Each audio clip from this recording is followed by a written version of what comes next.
Nature never deceives us. It is always we who deceive ourselves. Jean-Jacques Rousseau. 1974. 1. That spring, rain fell in great sweeping gusts that rattled the rooftops. Water found its way into the smallest cracks and undermined the sturdiest foundations.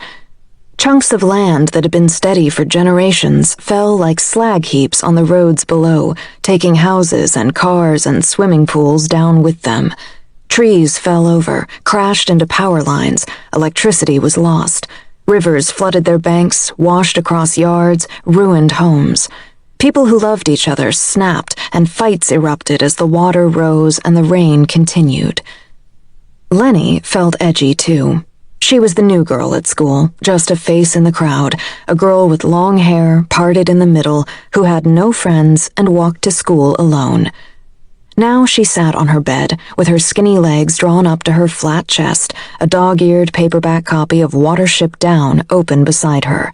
Through the thin walls of the Rambler, she heard her mother say, "Ernt, baby, please don't, listen," and her father's angry, "Leave me the hell alone." They were at it again, arguing, shouting. Soon there would be crying.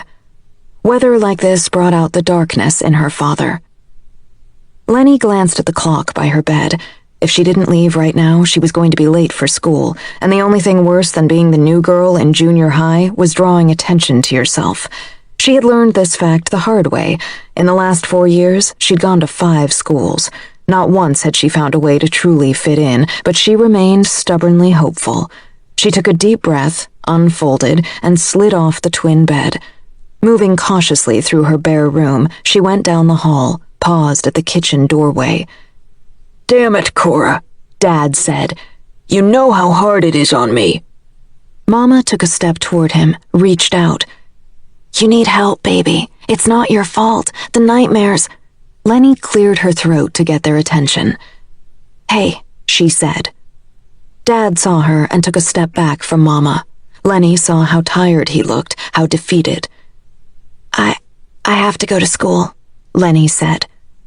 Mama reached into the breast pocket of her pink waitress uniform and pulled out her cigarettes.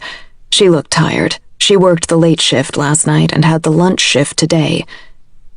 "You go on, Leni. You don't want to be late." Her voice was calm and soft, as delicate as she was.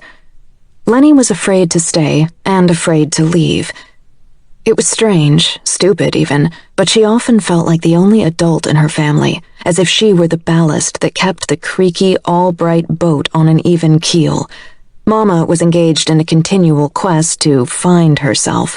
In the past few years, she'd tried EST and the Human Potential Movement, spiritual training, Unitarianism, even Buddhism. She'd cycled through them all, cherry-picked pieces and bits. Mostly, Leni thought, Mama had come away with t-shirts and sayings. Things like, what is, and what isn't. None of it seemed to amount to much. "Go," Dad said. Leni grabbed her backpack from the chair by the kitchen table and headed for the front door. As it slammed shut behind her, she heard them start up again.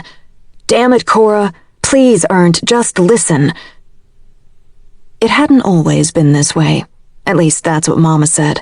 Before the war, they'd been happy, back when they'd lived in a trailer park in Kent, and Dad had had a good job as a mechanic, and Mama had laughed all of the time and danced to Piece of My Heart while she made dinner. Mama dancing was really all Leni remembered about those years.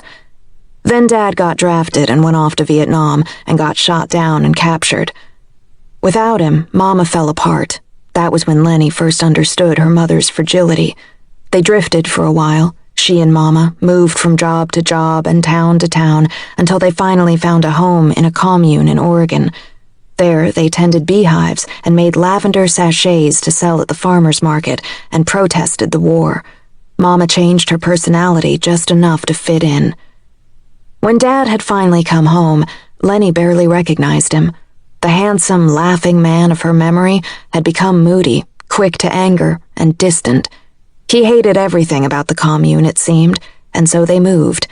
Then they moved again, and again. Nothing